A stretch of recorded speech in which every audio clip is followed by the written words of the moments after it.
Bonsoir à tous. On va être prêt à commencer cette soirée, le rendez-vous du maire. On vous croirait encore en mode pandémie, là. Vous êtes encore un peu dispersés par bulle familiale. Donc, je me présente. Mon nom, c'est Valérie Saint-Onge. Je suis conseillère en communication à la ville de Salaberry de Valleyfield. Bienvenue à la salle Albert Dumouchel. Merci également à ceux qui nous regardent via la page Facebook de la ville de Salaberry de Valleyfield. Donc, on est également en web diffusion pour permettre au plus grand nombre de gens possible d'avoir accès à cette soirée-là, parce que vous allez voir, c'est vraiment une mine d'or d'informations. Vous allez avoir plusieurs sujets qui vont être couverts au cours de cette soirée par Monsieur le maire. Donc, d'abord, vous allez en apprendre davantage sur le développement du territoire. On va avoir également des pistes concrètes de solutions pour la crise du logement et également, on va pouvoir parler des projets qui sont à venir. Qu'est-ce qui va retenir l'attention dans les prochaines années en termes de projets à la ville de Salaberry de Valleyfield. Donc ça, c'est vraiment pour la première partie de soirée. Et la seconde partie, bien, on va pouvoir vraiment faire un échange avec Monsieur le maire, avoir un dialogue qui va pouvoir s'installer entre vous et lui. Et on va également prendre les questions qui seront posées via les médias sociaux. Donc, si jamais vous avez des questions, vous pouvez les laisser en commentaire pour les gens qui nous regardent via la web diffusion. Donc, voilà, ça fait le tour un peu de la soirée. Et puis, sans plus tarder, bien, je vous laisse avec Monsieur le maire, Monsieur Miguel Lemieux.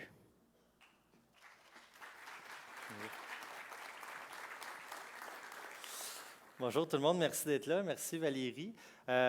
Mon troisième one-man show aujourd'hui, deuxième chez Valspec, donc j'en profite avant de l'oublier pour remercier Valspec de nous avoir offert la salle. J'en profite également pour saluer mes collègues du conseil municipal. Je pense qu'ils sont tous ici. Je les ai croisés à l'entrée. Donc, je vais souvent peut-être utiliser le pronom « je » dans ma présentation, mais vous pourriez entendre le « nous » parce qu'on fait ça en équipe. Donc, les projets dont je vais vous parler impliquent beaucoup l'administration qui travaille fort, mais également on est 9 élus qui travaillent là-dessus. Donc, c'est vraiment une vision collective que je vais vous présenter.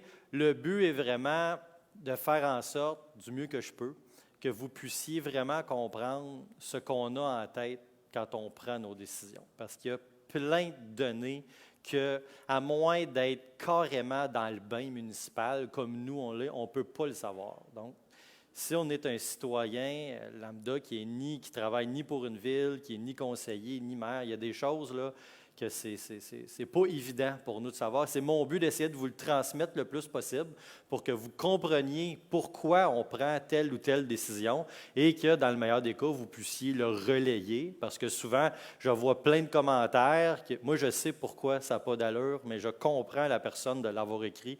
Si j'étais à sa place, moi aussi, je penserais ça. C'est parce qu'il manque quelque chose. Donc, je vais essayer du mieux que je peux, dans la prochaine heure, de vous en transmettre le plus possible. Donc, je dis la prochaine heure, j'ai beaucoup de choses. Valérie, je te regarde du coin de l'œil, peut-être quand ça fera 45 minutes, trouver un moyen de me faire signe pour que j'adapte mon niveau de panique. Si je suis rendu à moitié de ma présentation, vous allez me voir skipper vite. Mais bref, sans plus tarder, comme j'ai beaucoup de choses à vous dire, bien, les premières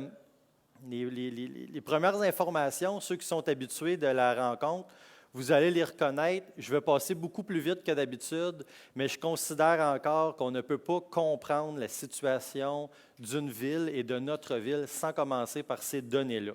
Donc, en partant, Salaberry de Valleyfield, je dis toujours, 43 899 habitants, ça c'était au 1er juillet, on est probablement à 45 000 au moment où on se parle, parce que les données publiées au 1er juillet, mais ça a donc été colligé avant, publié le 1er juillet. D'habitude, c'est au mois de septembre là, qu'on a les décrets de population. Je ne serais pas surpris qu'on soit à 45 000. Une cité régionale, il faut toujours le rappeler qu'on est une cité régionale. Ça, c'est une ville qui offre des services qui ne sont pas offerts ailleurs dans la région. Ça a beaucoup, beaucoup d'impact sur ce qu'on fait. On ne peut pas développer Salaberry de Valleyfield avec son hôpital, son cégep, son palais de justice, ses parcs industriels, comme on développe Saint-Stanislas de Kostka ou Saint-Louis-de-Gonzague ou Saint-Zotique. Donc, ça fait une énorme différence. Et Villefort, bien ça, ceux qui nous suivent, savez que c'est notre nouveau, on a adopté notre planification stratégique et c'est notre objectif. On veut être une ville phare, donc on veut être une ville à la fine pointe des innovations. On veut toujours être parmi le groupe de tête, dans la locomotive de tout ce qui se fait du côté innovation pour vraiment que notre développement qui bat son plein présentement se fasse avec les meilleurs concepts possibles. Et on a maintenant notre... Donc ça, vous allez peut-être revoir ces signes-là. Je vais essayer de vous donner le plus possible d'exemples dans ma présentation sur quel sujet on peut être qualifié de Villefort. Donc, si je commence ici, je vais rapidement, je le présente souvent, ça c'est les revenus de la ville. Donc, rapidement, ce que je vais voir, si on additionne taxes, tarification, ça c'est la taxe de bac bleu, de compost, d'eau, d'égout. Les enlieux de taxes, ça c'est les taxes que le gouvernement nous paye, c'est 83 % du budget. Les subventions du gouvernement, c'est 4 ici 3,7 donc, on est très peu.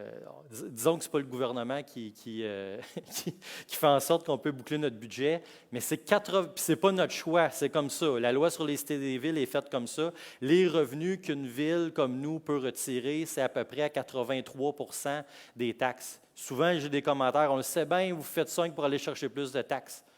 Oui, c'est sûr. C'est ça donc, c'est comme dire à son médecin, je sais bien, docteur, vous me dites ça pour que je reste en santé. Il va vous répondre oui. Oui, on fait ça. On est condamné à avoir plein d'idées pour aller chercher d'autres taxes parce que c'est 83 % de notre budget. Puis si on ne veut pas aller chercher ce 83 % dans vos poches tout le temps dans les vôtres, bien, il faut aller chercher plus de poches. Fait que soit qu'on va piger plus souvent dans les mêmes ou soit on additionne. Donc, c'est pour ça que ça, c'est important à savoir dans tout ce qu'on fait. Il faut avoir ça en tête. Ça, c'est un suivi que je vais faire qui va très bien. À chaque année, je vous montre c'est quoi le pourcentage de notre budget qui passe en dette. Quand j'ai commencé avant la pandémie, c'était quasiment 25 %. Je pense qu'on était à 23 ou 24 %.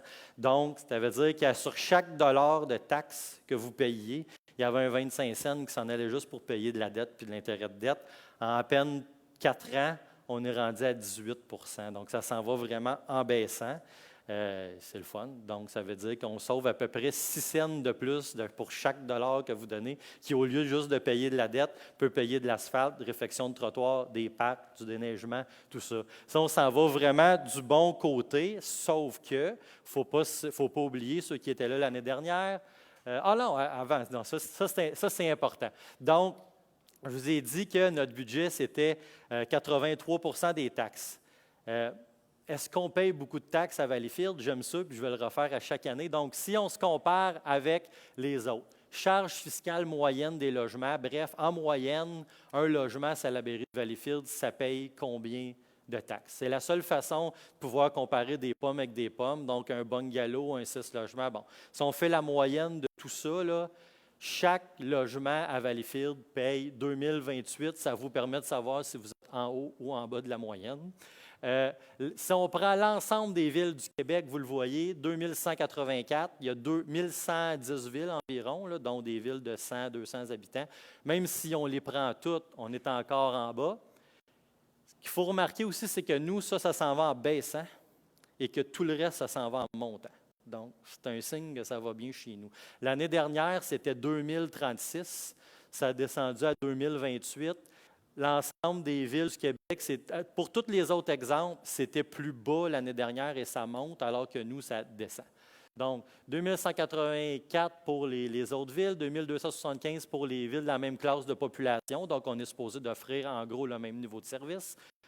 Les deux villes de notre classe de population les plus près de chez nous, Vaudreuil et Châteauguay. Et l'exercice que j'aime le plus faire pour voir est-ce qu'on est bon, est-ce qu'on gère bien, parce qu'on s'entend qu'on donne le même niveau de service que dans ces villes-là. Peut-être qu'il y a des exemples, vous pourriez dire à Vaudreuil, il y a telle affaire que c'est mieux, mais il y a d'autres affaires que c'est mieux aussi. Je pense que ça s'équivaut pas mal. Je ne pense pas qu'il y a une ville qui se démarque vraiment une par rapport à l'autre en termes de niveau de service, mais ce n'est pas les mêmes taxes. Donc, si on se disait qu'on se donne comme objectif de rejoindre la moyenne des villes, pour faire notre budget, on aurait 3,4 millions de plus. Si on se disait, on augmente les taxes pour rejoindre la moyenne des villes de la même taille que Salaberry de Valleyfield, on aurait 5 400 000 de plus pour faire notre budget. Si on disait, on rejoint Vaudreuil, on veut qu'en moyenne, un ménage, un logement de Valleyfield paye les mêmes taxes qu'à Vaudreuil, ça nous donnerait 8,5 millions de plus pour faire notre budget. Puis si on voulait rejoindre Châteauguay, on aurait 20 millions de plus. Si vous me dites à la fin de la soirée, on veut rejoindre Châteauguay, je vous jure, il n'y en aura plus jamais de problème au niveau final. Commencer notre budget avec 20 millions de plus. Donc, c'est quand même majeur. Moi, je suis fier de ça, de dire on arrive aux mêmes résultats, grosso modo, des affaires qu'on est un petit peu moins bons, des affaires qu'on est un petit peu meilleurs, mais grosso modo, on arrive aux mêmes résultats, mais nous, on le fait en allant chercher beaucoup moins dans vos poches. C'est sûr qu'on peut relativiser plein d'affaires. Dans ces villes-là, les maisons valent plus cher. Donc, les citoyens, quand ils vont vendre leur maison, ils vont rembourser en partie ce qu'ils ont payé de plus en taxes. Sauf que nous, quand il faut faire 1 kilomètre d'asphalte, ça ne change pas, c'est le même prix. Hein. Quand on va en appel d'offres, que ce soit pour Vaudreuil, Châteauguay ou Valleyfield, le kilomètre d'asphalte, il vaut la même chose, mais nous, il faut arriver à le faire avec beaucoup moins d'argent. Ça ne veut pas nécessairement dire qu'il y a une injustice. Le citoyen moyen va probablement, dans ces villes-là, payer plus de taxes. Quand il va vendre sa maison, il va faire plus de profit. Mais pour l'administration, nous autres, ça a une grosse différence parce qu'il faut réussir à faire les mêmes choses avec moins d'argent, en moyenne. Ça, c'est ce que j'allais dire, c'est nos défis. On est une vieille ville, on va fêter notre 150e anniversaire. Donc, si on veut remettre à niveau nos rues, nos trottoirs, nos égouts, nos aqueducs, nos plateaux sportifs, j'ai ajouté là-dedans les berges, on va en reparler, il faut finir par les faire, ces berges-là. On a pour au moins 150 millions à mettre. Donc, oui, de ce temps-là, on fait des beaux surplus. Ça sert à ça. On a été bien des années où on s'endettait. Quand ça allait moins bien, la dette s'accumulait. Mais là, les années, ça va mieux. Donc, on fait des surplus pour payer ça, mais tout en maintenant vos taxes, c'est pas mal plus bas que n'importe où ailleurs où on peut se comparer.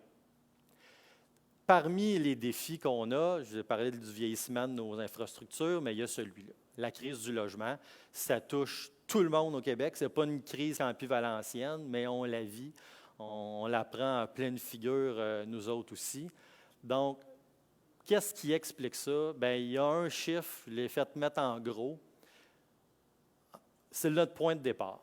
C'est celui-là, 0,7 0,7 ça, c'est le taux d'inoccupation de nos logements. Autrement dit, ils sont tous loués. Il n'y en a pas de disponibles.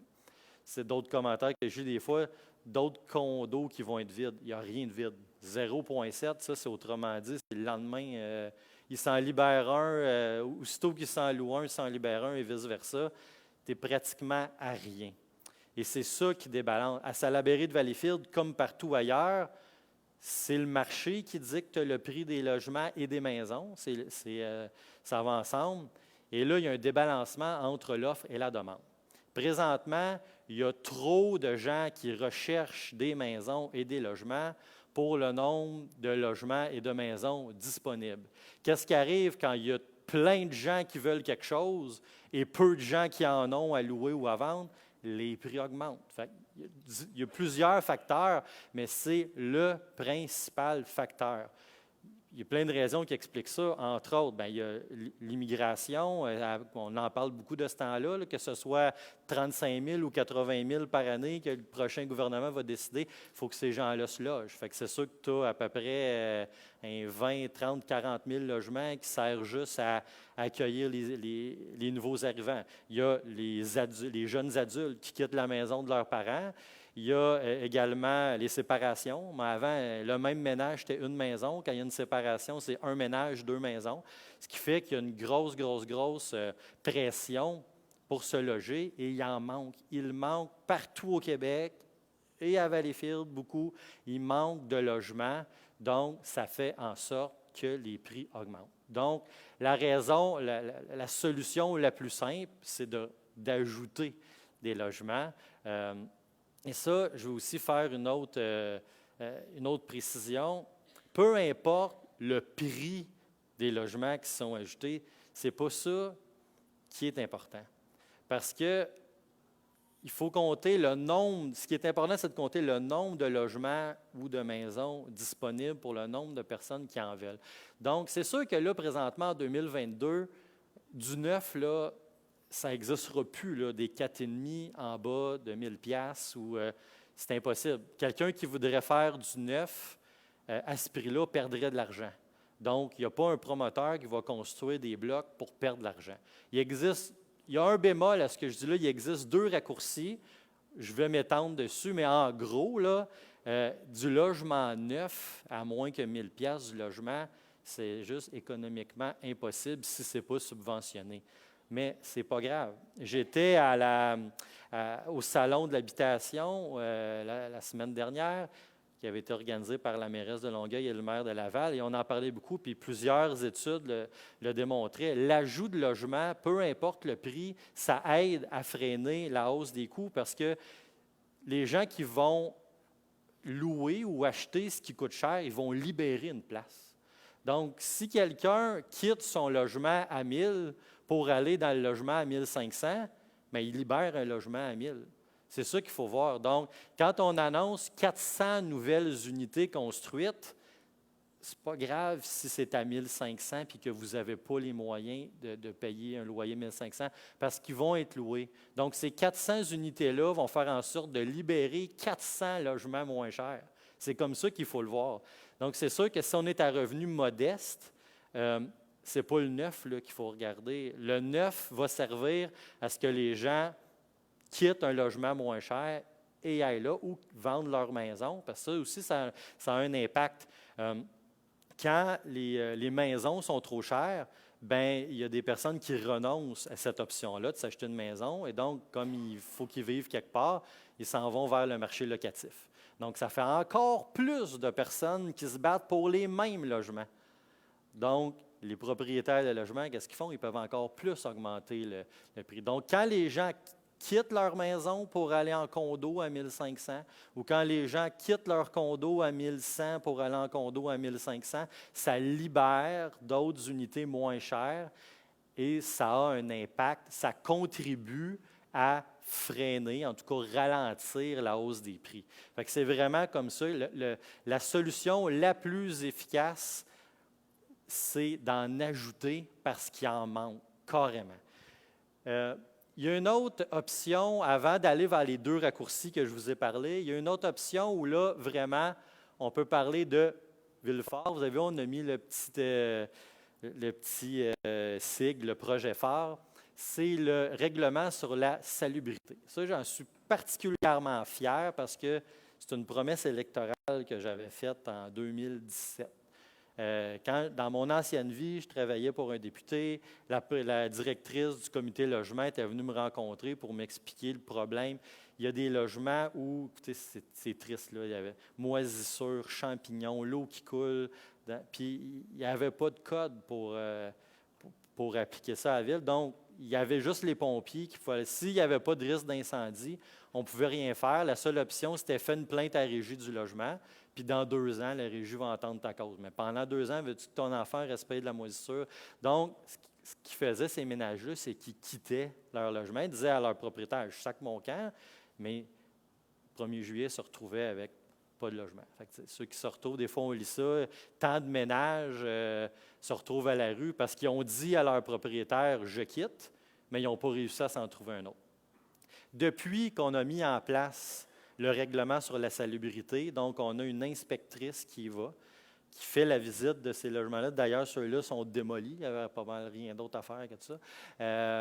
Mais là, on a une inspectrice qui, si, par exemple, elle constate ça, moisissure, champignons ou qui coûte, on peut mettre à l'amende rapidement le propriétaire. La différence, c'est que passer par la régie, ça peut prendre, comme je disais, 2 ans. Puis quand c'est à la ville qui t'envoie une étiquette, c'est tout de suite.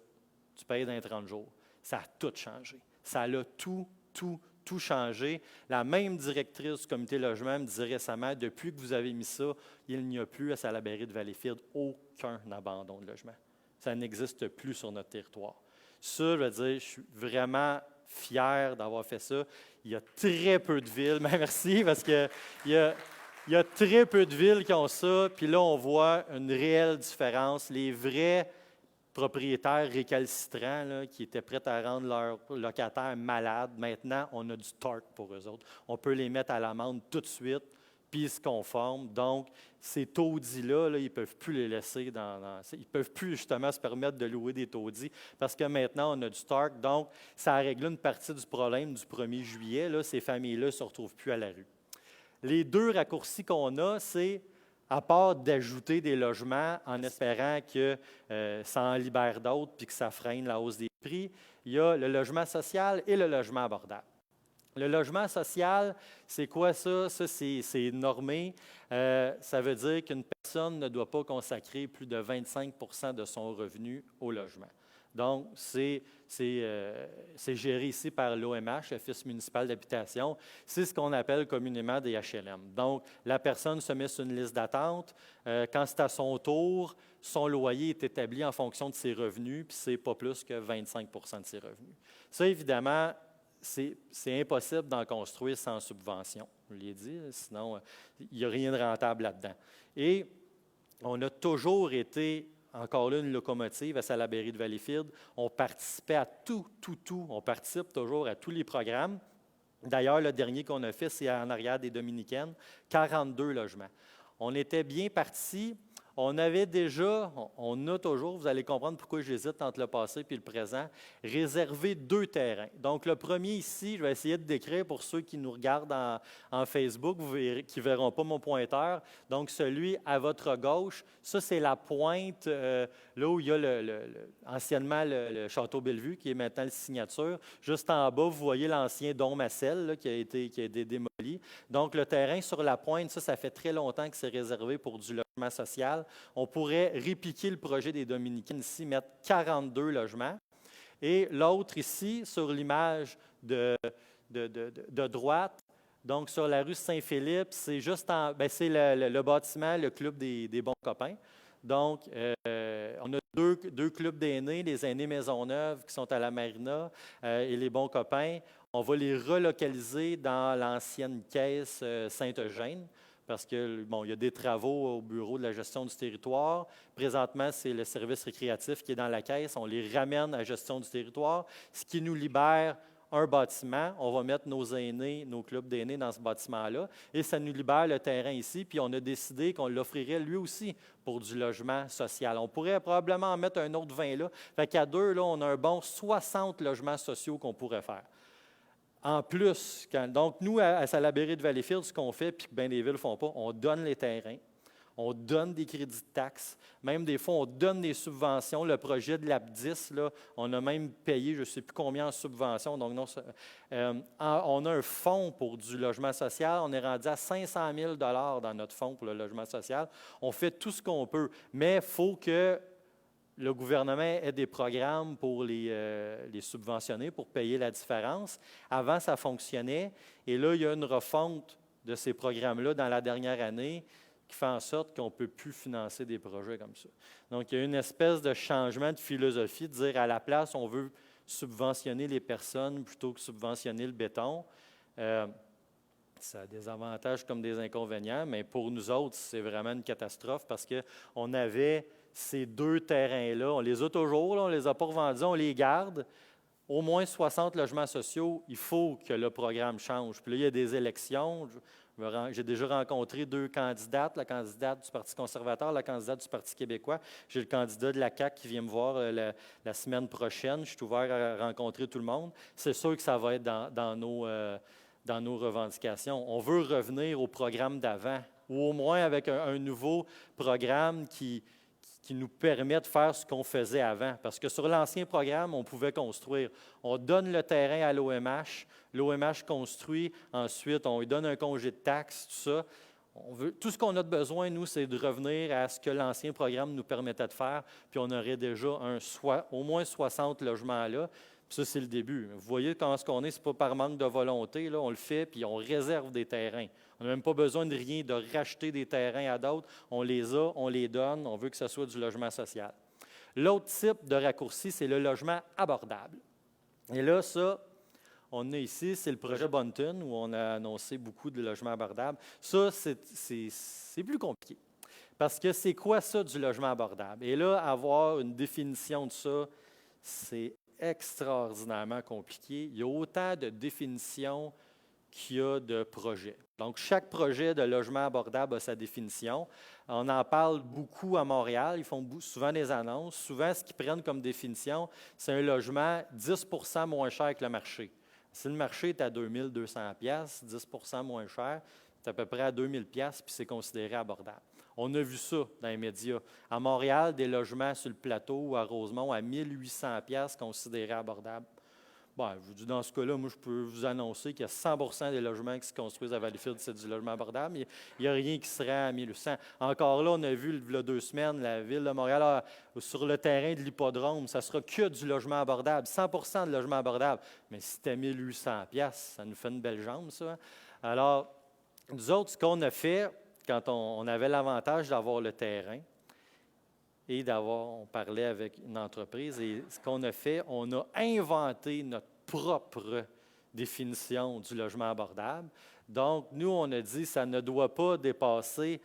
Parce que l'autre définition qui est souvent utilisée, c'est ça ne doit pas, la personne ne doit pas dépenser plus de 30 de son logement. Donc, logement social, c'était 25, abordable, c'est 30, mais 30 un médecin, 30 de son loyer, puis quelqu'un qui a un travail beaucoup moins payant, ce n'est pas la même chose, ça ne nous aide pas bien. Donc, c'était souvent ça. Si tu dis juste la personne ne doit pas payer plus de 30 de son revenu, tu loues juste à des médecins, tu peux y louer 2 500 $, puis c'est considéré du logement abordable. Alors, nous, on a inventé notre définition. On a dit que les logements ne doivent pas dépasser 30 du revenu médian des ménages locataires, parce qu'on veut se comparer avec des locataires. Et en plus, bien, on a même topé le revenu des gens admissibles, parce qu'il y avait l'autre chose qu'on a vu encore à Montréal. Bien, je tape sur Montréal un peu, mais à leur défense, ça a été les premiers à le faire. Fait que, tu sais, c'est de laisser erreur. Fait que toutes les erreurs, nous autres, on est chanceux, on les a laissés faire, les erreurs. Maintenant, on peut les corriger. Donc, tu sais, je ne veux pas vraiment taper dessus. Je relève mon chapeau d'avoir innové là-dedans. Mais ce qu'on observe comme erreur qu'ils ont pu faire, c'est de pas déterminer qui peut les louer.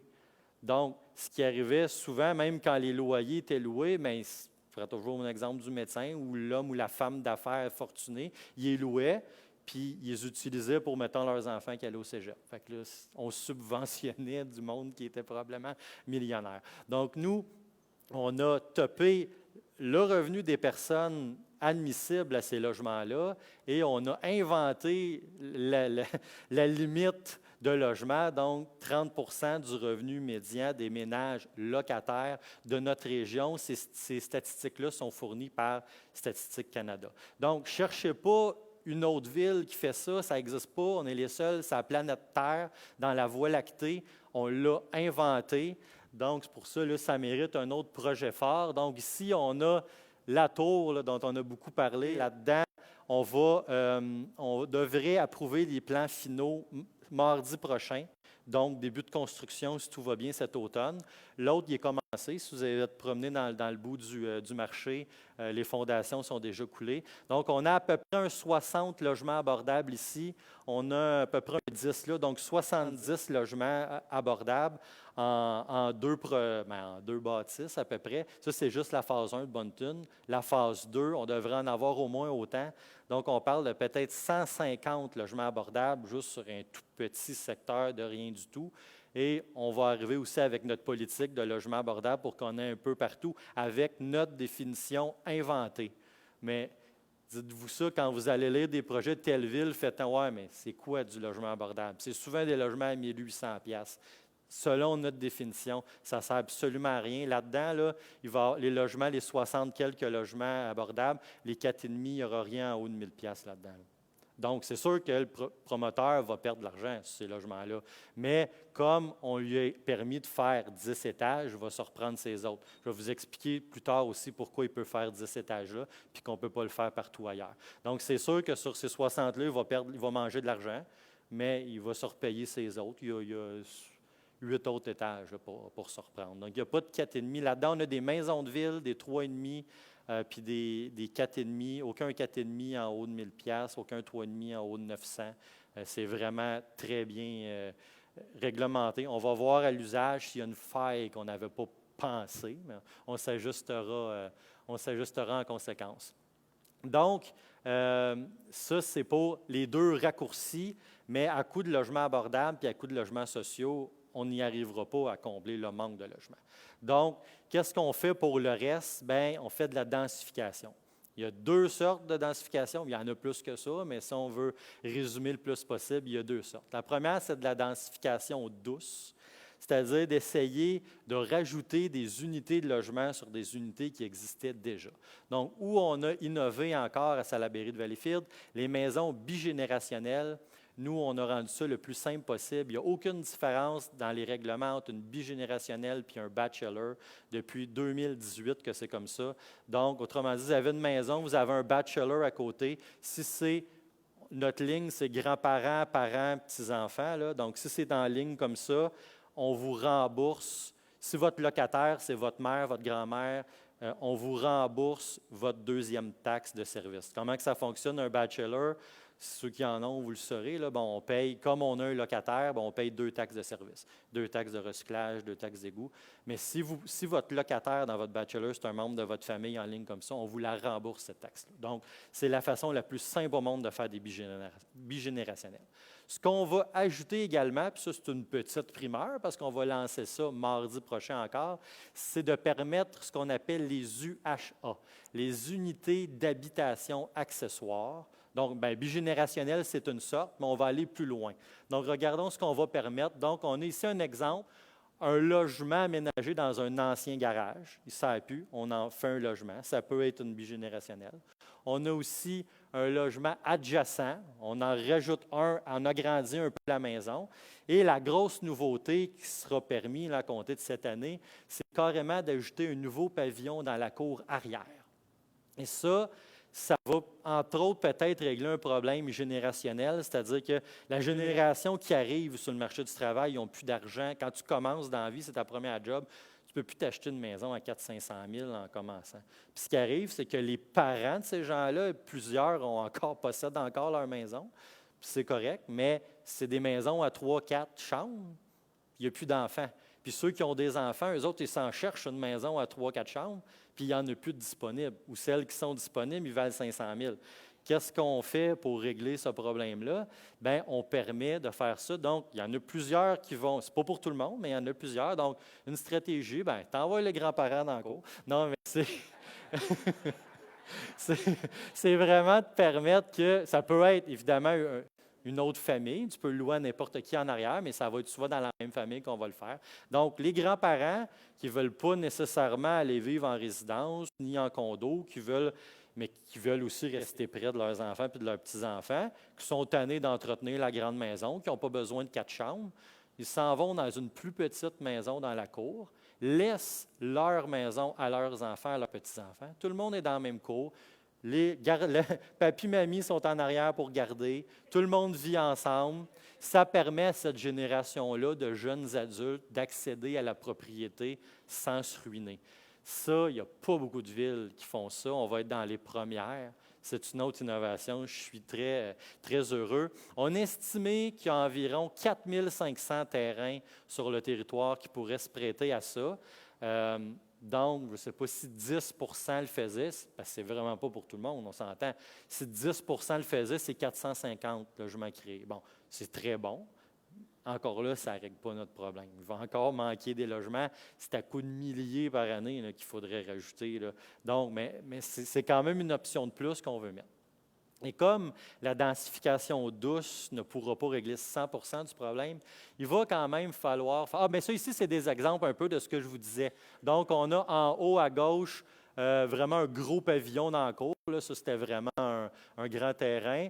En bas à gauche, on voit là, dans la portion droite ici, on voit le pavillon qui est dans la cour. Et dans les images de droite, en haut et en bas, on voit des exemples de petits pavillons. C'est des exemples parmi tant d'autres qu'on a trouvés sur le net. Les mini-maisons, là, comme on voit. Donc, en autant qu'il y a une forme de fondation, une slab de ciment, quelque chose du genre, ça pourrait être accepté. Les détails, on va les expliquer On va justement préciser les détails là, dans les prochains jours, prochaines semaines.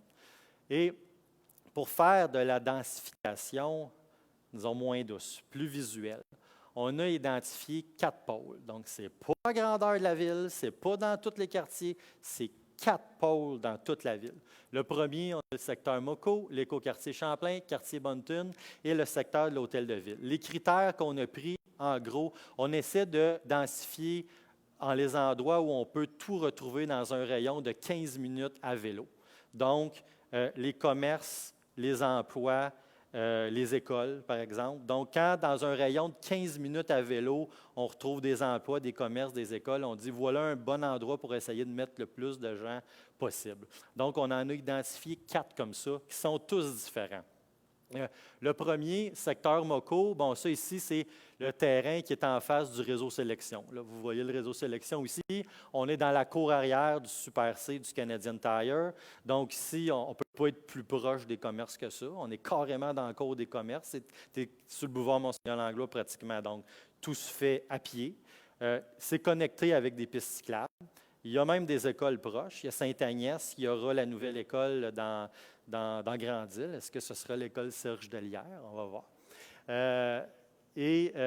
Donc, c'est possible d'amener le transport collectif là aussi. Et on a aussi le réseau sélection qui nous amène une certaine hauteur. Ça, c'est un autre critère. Quand il y a déjà de la hauteur, c'est plus facile d'aller rajouter de la hauteur à côté. Ça ne va pas jurer. Donc là, on a déjà un bâtiment qui amène un certain standard de hauteur. Donc, c'est plus délicat d'aller mettre un petit peu plus de hauteur là. Ce qui va se démarquer dans ce projet-là, qui est embryonnaire, on commence à peine à travailler dessus, mais je peux déjà vous dire qu'il va y avoir de l'ajout d'offres commerciales. Il nous manque de l'offre. Des restaurants, on commence à en avoir pas mal, des boutiques de vêtements, tout ça, on travaille. Il va y avoir beaucoup de pieds carrés réservés au commercial, peut-être même à l'institutionnel. C'est très embryonnaire, mais c'est sûr, il va falloir qu'il y en aille beaucoup. Il faut rajouter de l'offre. Deuxième pôle, ici, l'écoquartier Champlain. Donc, pour vous situer, on a ici, ce qu'on voit à l'extrême droite, c'est le Signature, anciennement Château-Bellevue, qu'on retrouve juste ici. Donc, on a de grands terrains ici. Donc, on a l'ancien Bellevue qui nous amène un certain standard de hauteur. On a ici les pistes cyclables. Écoute, tu ne peux pas mieux connecter pistes cyclables que ça, là. Peu importe le bord que tu prends, il y a une piste cyclable dans ce secteur-là. Il y a plein de rues collectrices aussi, Fabre, Dauphin, du Havre, qui nous permettent de rapidement évacuer le secteur sans passer dans les petites rues. Puis c'est tout près du centre-ville. C'est à 15 minutes de plein de commerces, plein d'écoles, plein de lieux d'emploi. Donc, c'est sûr que lui va être de moindre envergure. On a moins de terrain, mais c'en est un, on peut se permettre de monter un petit peu plus. Et les deux autres, donc Bonneton et Centre-Ville, c'est ceux qui vont se développer le plus vite. Secteur Bonneton, c'est celui autour de l'Hôtel Plaza. Secteur Centre-Ville, surprise, c'est autour de l'Hôtel de Ville. Donc, ce qu'on a fait pour être bien sûr de ne pas manquer notre coup. Parce qu'on s'entend, il y en a 2 qui ont poussé là, en face de l'ancienne bibliothèque. Là. À l'époque où ça a été construit, ce n'était pas planifié. Ça faisait des années qu'il n'y avait pas eu de gros développement à Salaberry de Valleyfield. Des projets comme ça de forte densification, ce n'était pas super bien normé. Donc, quand ces 2 édifices-là ont poussé, nous autres, au conseil, on ne les a même pas vus parce qu'ils étaient déjà conformes. Quand c'est conforme, ça ne passe pas devant le conseil. Là, à l'urbanisme, ils peuvent donner le permis. On les a vus pousser. On a dit comme vous autres, ouais, est-ce que c'était bien intégré? On peut se poser la question. Donc, on a mis le paquet. On a engagé une firme. En fait, on a réengagé la firme qui avait travaillé avec nous en 2012 pour le PPU, Programme particulier d'urbanisme. Ça, c'est quand on veut planifier un secteur bien précis. Donc, on l'a fait pour le centre-ville en 2012. On veut le réactualiser, ce PPU-là. La firme s'appelle Affleck de la Riva. C'est une firme très sérieuse, très renommée, des architectes, des urbanistes. On leur a dit ces 2 secteurs-là, autour de l'hôtel et autour de l'hôtel de ville, comment est-ce qu'on devrait planifier ça? Qu'est-ce qu'on devrait permettre? Qu'est-ce qu'on ne devrait pas permettre et où? Ils nous ont produit un rapport, c'est 260 pages. 260 pages d'idées, de recommandations. On est en train de le digérer et ça va nous amener à notre prochain PPU 2022 ou 2023 que nous allons vous présenter lors d'une autre présentation publique quand on sera prêt, soit d'ici la fin de l'année, soit en début 2023. Mais comme vous êtes déplacés ou comme vous nous écoutez, j'avais envie de vous montrer quelques exemples de ce qu'il y avait là-dedans. Donc, prenez pas ça pour du cash. Ce n'est pas parce que vous le voyez là que ça va automatiquement être fait, mais c'est pour vous donner une idée, justement des idées qu'ils nous ont données et des recommandations qu'ils nous ont faites. Donc, si on regarde le premier secteur, bon, là, ici, autour de l'hôtel, donc je pointe, ici, c'est le centre d'achat, ici, c'est l'hôtel Plaza. Là où je veux retenir votre attention, c'est ici, le long de la baie. Là. Pour ceux qui nous regardent à la maison, qui ne voient pas mon pointeur, le long de la baie, donc, ils nous proposent, ils nous ont dit, vous avez un immense terre-plein, un gros espace vert entre l'usine de filtration et la baie, qui ne sert absolument à rien. Est-ce que vous allez vous étendre là, dans le terre-plein pour regarder l'eau? Jamais. Qui ont dit, tassez la rue dans le terre-plein, ramenez le terre-plein sur le bord de l'eau, ça vous fait un énorme parc riverain. On aime ça, les parcs riverains. On va avoir Marcille, on va avoir le parc Sauvé, le parc Auchon, la Sténile de l'autre côté. On en aura un autre ici. Imaginez-vous la vue qu'il y aurait. Là, ça vaudrait la peine là, de venir pique-niquer sur le bord. C'est sûr que ça implique un gros défi de gestion automobile, mais c'est notre travail. Donc, dans les prochains mois, on va travailler à ça, mais c'est une idée quand même géniale là, d'essayer de nous libérer un nouveau parc riverain en plein centre-ville. L'autre chose qu'ils nous ont dit dans ce secteur-là, certaines choses que je veux vous faire remarquer, les hauteurs. Donc, ça, c'en est un qui nous ont dit, vous avez raison, ça, c'est un secteur qui peut avoir du 10 étages. Vous avez déjà l'hôtel ici. Donc, ils nous ont identifié 2 autres secteurs où ça cadrerait. Puis là, c'est des architectes là, qui ont travaillé là-dessus. Là. Ils savent, ce n'est pas moi, ce n'est pas le conseil, c'est une firme qu'on a payée. Puis eux autres, ils nous ont dit, voici où ça arrête de l'allure, un 10 étages. Ils l'ont mis exactement où est-ce qu'on l'avait mis. Puis, ils nous en ont mis un deuxième ici qui est dans le stationnement de l'hôtel. Ils nous ont donné des recommandations. Par contre, si vous faites des 10 étages, vous pouvez soit faire une percée visuelle, comme ici, on dit que vous le coupez dans le milieu, ou soit vous faites ce qu'on appelle un basilaire. Un basilaire, c'est une différence de hauteur après tant d'étages. La tour, ici, on ne le voit pas parce que c'est leur dessin à eux, là, mais sur les plans que nous, on va approuver mardi prochain, ce que je vous ai montré tantôt, la tour avec les logements abordables, il y aura un basilaire. Donc, les 3 premiers étages vont être plus près de la rue. Ensuite, on se recule. Et là, on monte jusqu'à 10. Ça diminue l'effet là, d'étouffement, ça fait respirer un peu plus le secteur. Ça peut même faire des terrasses. Là, ces basilaires-là servent de terrasse pour les étages. Fait que ce n'est pas des 10 étages, il n'en pleuvra pas. Là. D'autres, ils nous ont dit, vous pourriez en avoir 3, mettons. L'hôtel, ici, puis là. Les autres, tu sais, quand je vous dis, ils ont mis des rectangles. Ça, ce n'est pas des projets qui s'en viennent, mais ils se sont amusés à dessiner. Ils ont dit, si vous aviez des bâtiments comme ça cadrerait bien avec votre secteur. Donc, ici, vous pouvez aller jusqu'à 10. Ici, vous pourriez aller jusqu'à 5 ou 6. Ici, à 4. Ici, à 3. Donc, ils nous ont vraiment décortiqué, là, pâté de maison par pâté de maison, jusqu'à combien d'étages on pourrait aller sans que ça jure, et pour que ça s'intègre bien dans le cadre bâti. Donc, là, les prochains projets, là, quand on va les approuver, là, ça va être ultra documenté. Il n'y aura rien qui sera fait à la légère. L'autre chose que je veux vous montrer, c'est ça ici. Vous savez, nous, on a exproprié 2 bars de danseurs, en tout cas, entre autres un bar, pour faire une percée visuelle. Donc, ça, c'est ici, l'Aramis était là. Puis notre but, on disait, on veut faire un parc et une percée visuelle vers le bâtiment patrimonial de la Montreal Cotton. Ils ont dit, votre idée est excellente, mais elle est tellement excellente que vous devriez ramener ça jusqu'au canal. Donc, l'idée, ce serait de construire autour et les gens qui vivraient là auraient une espèce de cour commune, comme on voit beaucoup en Europe. Donc, c'est des bâtiments un peu plus hauts. Les gens n'ont pas nécessairement de cour personnel en arrière, mais il y a un grand espace vert commun au milieu, puis tout le monde le partage. Tu peux faire un parc là, les gens ils peuvent avoir leur barbecue, tout le monde peut aller manger. Fait que les locataires, ceux qui vivraient là, pourraient tous aller manger dans le parc. Tu sais, je ne vous dis pas que c'est ça qui s'en vient, mais ils nous ont suggéré, votre idée de percée visuelle est excellente, aller jusqu'au canal, créer un espace commun. Vous voyez, eux, ils ont mis une voie de circulation là. Peut-être que nous autres, si on prend cette suggestion-là, on l'éliminerait, la voie de circulation. Fait que ça nous ferait un grand espace vert commun et une superbe percée visuelle en plein centre-ville. Si on s'en vient plus dans le secteur de l'hôtel de ville, là, ici, ils nous disent donc, on va, vous voyez mon pointeur, je ne sais pas, Valérie, si tu es capable de me rejoindre pour les gens à la maison. Donc, pour vous situer, il y a mieux le tien.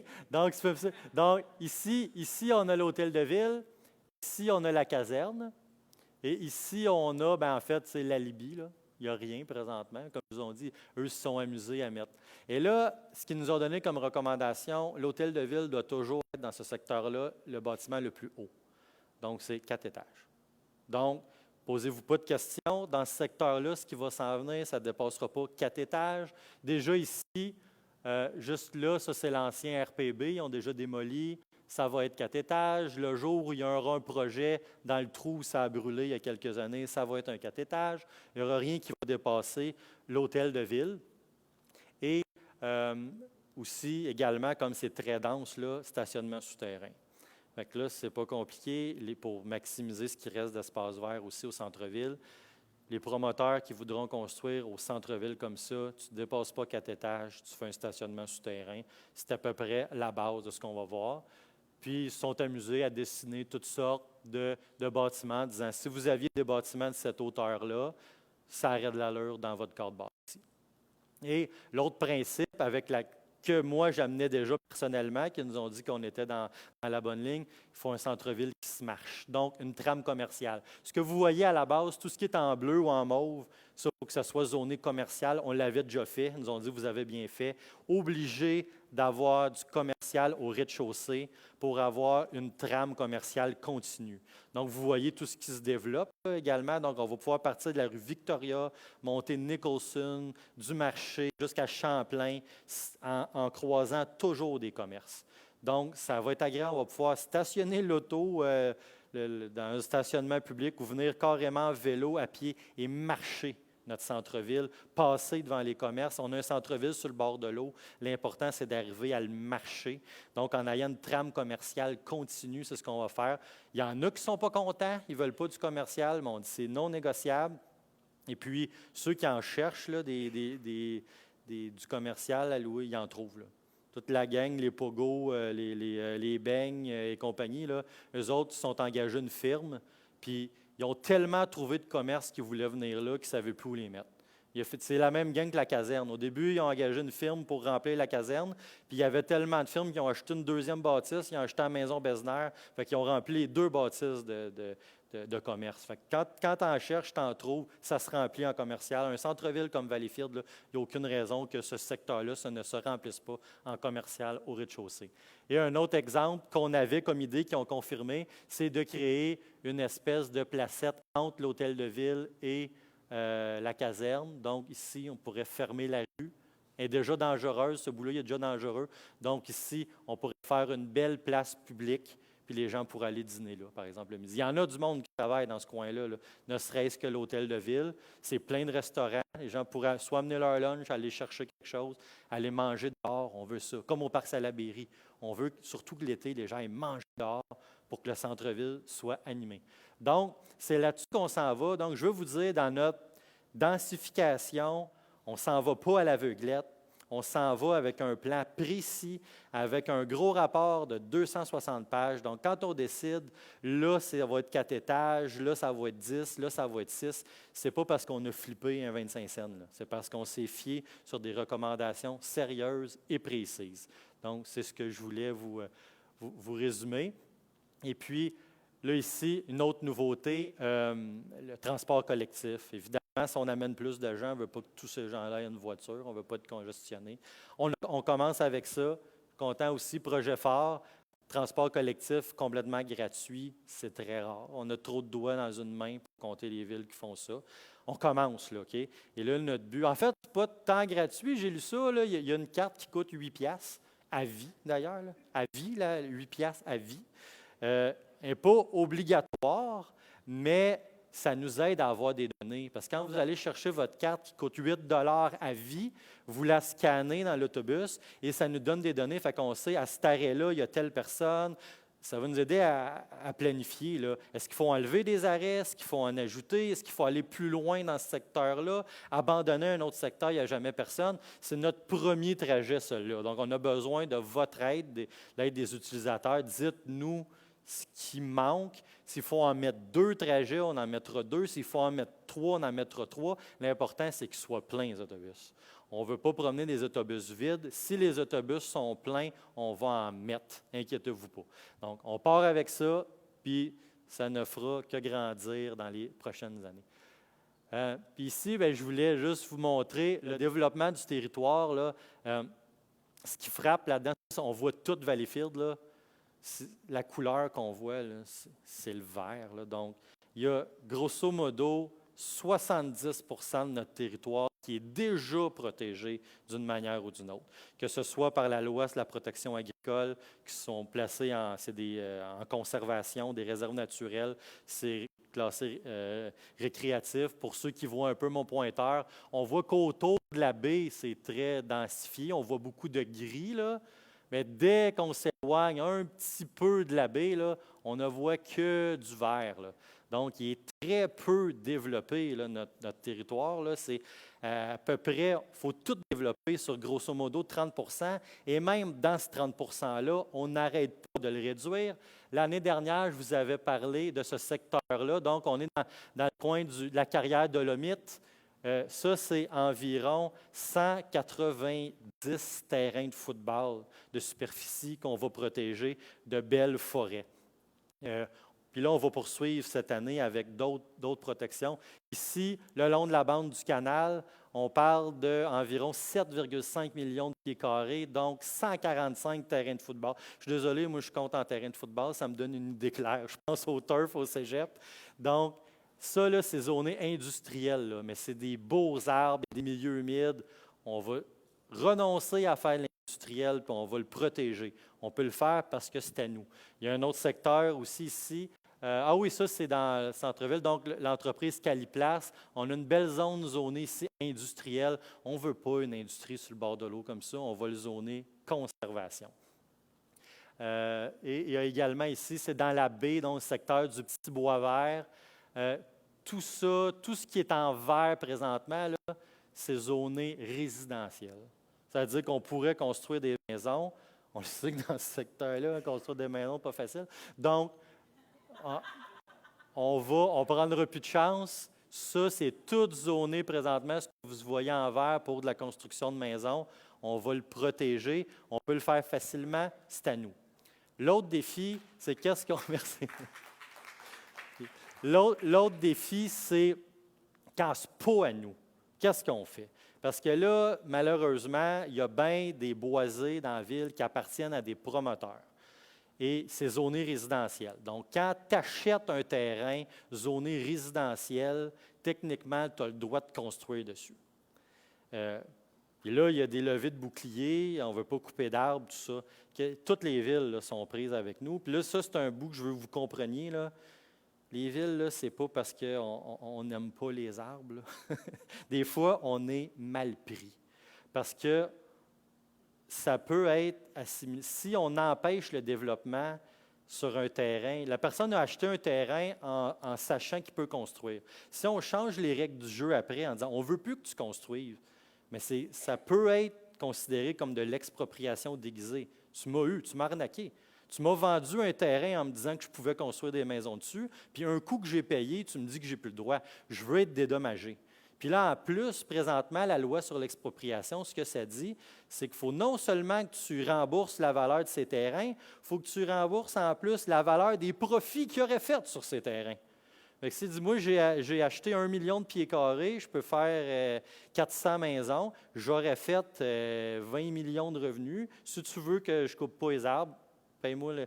Donc, les villes réclament d'abord une réforme de la loi sur l'expropriation pour qu'à la limite, on n'aille pas à leur rembourser des revenus potentiels, des revenus hypothétiques. Mais là, présentement, c'est ce qui...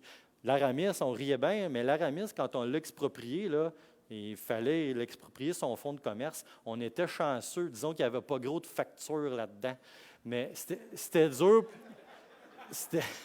C'était dur pour lui de nous prouver il faisait combien de profit, mais dans le prix, là, il a fallu mettre un montant concernant les profits. J'opère un commerce légalement, tu m'empêches de l'opérer, je faisais de l'argent avec mon commerce, je veux que tu me dédommages l'argent.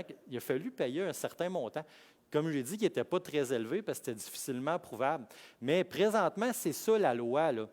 Donc, quand tu zones, par exemple, conservation, un terrain résidentiel, celui qui possède le terrain résidentiel peut poursuivre la ville et peut même exiger d'être compensé pour les revenus qu'il ne fera pas. Mais là, s'il fallait qu'on fasse ça sur tous les terrains, on aurait pour des centaines de millions. Là. Pas compliqué, là. Bien assez pour mettre la ville en faillite. Mais on a certaines lueurs d'espoir. Quand il y a pas beaucoup de jugements, ça commence quand on peut prouver que le terrain a une très forte valeur écologique, on peut arriver à déterminer que le fait de protéger le terrain, c'était tellement important que ça valait la peine de brimer le propriétaire dans ses droits de développer.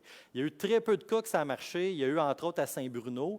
Là, il y avait ce que moi j'appelle la Sainte Trinité, c'est-à-dire qu'il y avait des beaux arbres matures, il y avait des milieux humides, puis il y avait des espèces en voie de disparition.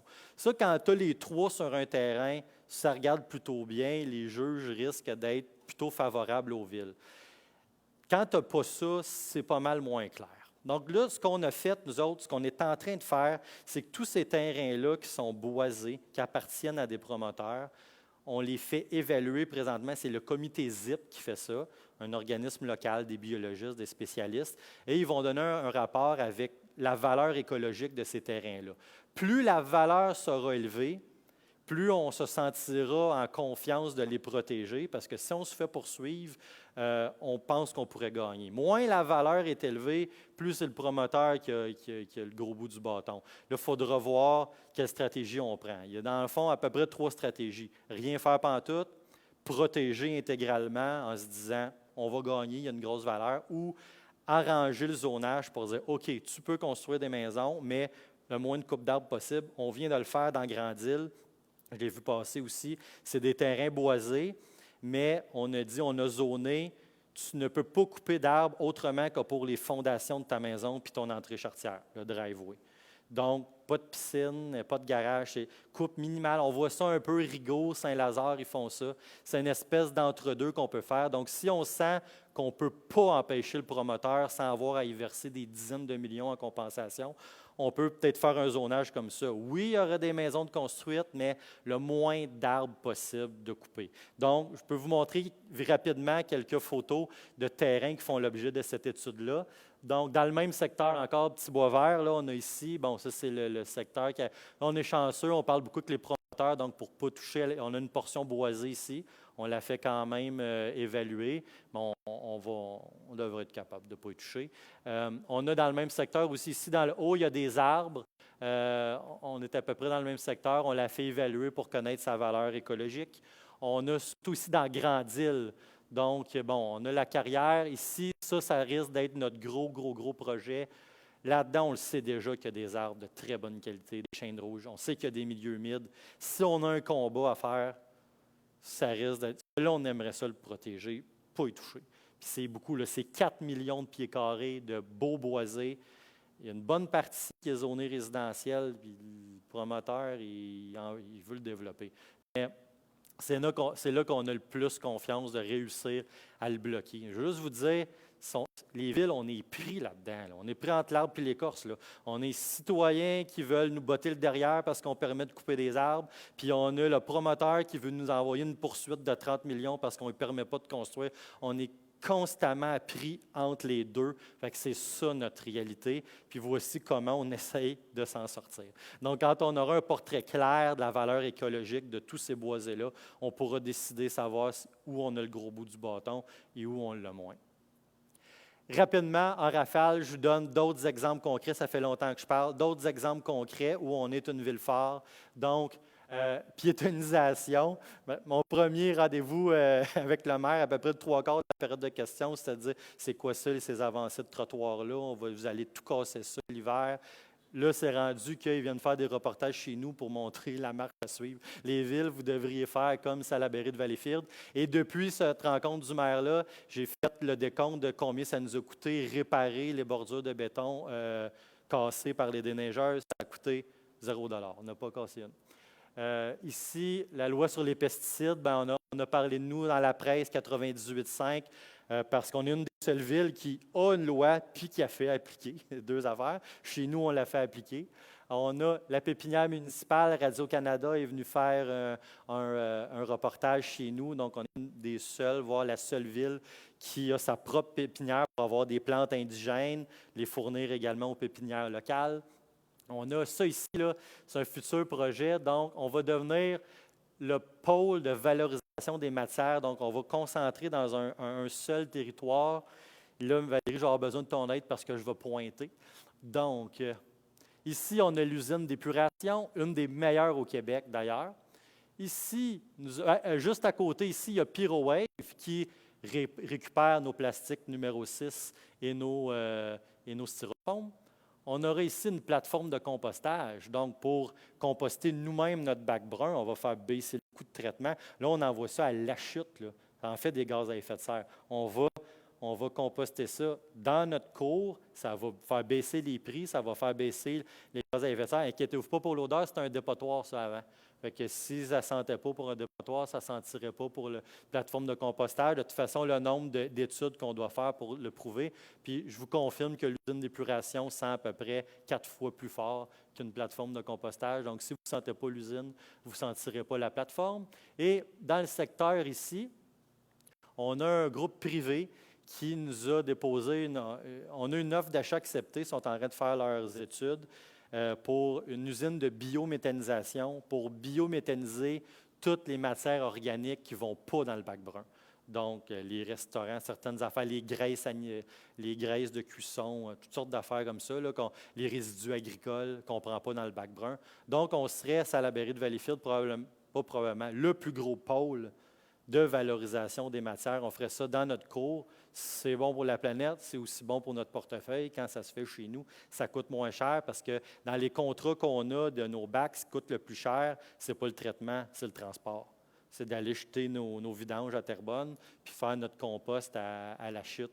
Quand on coupe dans les coûts de collecte, c'est là que ça apparaît sur le compte de taxes. Et rapidement, des grands projets qu'on a annoncés que ça fait longtemps et qui ne sont pas encore arrivés, c'est le temps de l'expliquer. Donc, Cabosco, ça, si ce n'est pas commencé aujourd'hui, ça va commencer probablement d'ici la fin de la semaine. Le contrat est donné, il y a déjà probablement des petits travaux de fait. La bâtisse va être rénovée, c'est là, ça part là, fin des travaux, ce printemps, et la Cité des Arts est supposée de nous déposer une programmation pour qu'on commence à avoir des activités là, été 2023. C'est fait, il va y avoir de la machinerie qui va rentrer là. Si ce n'est pas déjà fait, ça s'en vient d'une journée à l'autre. Les berges. Donc, merci. Les berges, ça, c'est décourageant. Écoutez, ce n'est pas parce qu'on n'essaye pas. Là, la seule et unique raison pour laquelle on ne le fait pas, c'est parce qu'on n'a pas notre permis du ministère de l'Environnement. Ça touche à l'eau. C'est extraordinairement compliqué d'avoir ça. On a fourni 1001 études. Là, ce qu'on nous a dit, c'est que probablement le permis pourrait arriver au mois de janvier 2023. Mais comme c'est dans l'eau, on peut juste faire les travaux de août à mars. Donc, on pourrait commencer les travaux en août 2023 si enfin on a nos permis. Mais nous autres, on a tout fourni ce qu'il y avait à fournir. On attend. Ça fait 6 ans. Il n'y a plus rien à fournir. Donc, il n'y a pas d'autre raison, là. La seule et unique raison pourquoi ce n'est pas encore fait, c'est parce qu'on n'a pas de permis. Puis, on nous a dit que ça viendrait en janvier 2023. Je ne fais pas de promesses là-dessus, je ne sais pas. Ils vont-tu inventer une autre chose d'ici là? Je ne le sais pas, mais c'est la date c'est la date qu'on se donne. Donc, j'ai dit tantôt, ce que vous voyez sur l'écran, ça va ressembler à ça. La seule différence, ce ne sera pas un muret blanc comme ça, parce qu'on s'est dit qu'après une saison de bernache, il n'y aura plus de... Fait que ça va un peu plus ressembler à la clôture actuelle, mais beaucoup plus belle que ça. Et aussi, je veux préciser, ce qu'on fait là, les travaux de muret, là, c'est solide. Là. On fait ça pour 100, 150 ans. Là. Donc, j'entends souvent dire, avec vos régates, ça va être à refaire tout le temps. Non. Ça, c'est une promesse que je peux vous faire. Là. Tous ceux qui sont ici, ceux qui nous écoutent, on n'entendra plus parler de réfection des berges de notre vivant. Là. C'est nos petits-enfants. Mais ça a duré quasiment 100 ans. Là. Ça a été fait, le Parc Sauvé, pendant la dépression des années 30. Ça va avoir duré quasiment 100 ans avec ces vieilles méthodes-là. Là, la méthode qu'on va prendre cette année, le muret qu'on va faire, c'est bon pour au moins 100-150 ans. Donc, ce n'est pas parce qu'il va y avoir plus ou moins de vagues une année que ça va recommencer. Là, c'est bon pour un siècle. Là. Fait que ça ne nous reconcernera plus. Personne ici, on n'entendra plus jamais parler de ça. Donc, on se croise les doigts pour qu'en 2023, on ait enfin le permis. On a même demandé un permis d'urgence parce que cette année, c'était en train de tomber carrément. Il a fallu fermer un piste cyclable. Puis ça ne marchait pas. C'était pas considéré une urgence, le parc qui tombe dans la baie. Le parc Marcille, ça, c'est la même chose. On espère faire ça en même temps. La même explication, on n'a pas de permis. Là, ils nous ont encore demandé de produire une autre étude de gaz parce qu'évidemment, c'est un dépotoir en dessous. Là. Donc,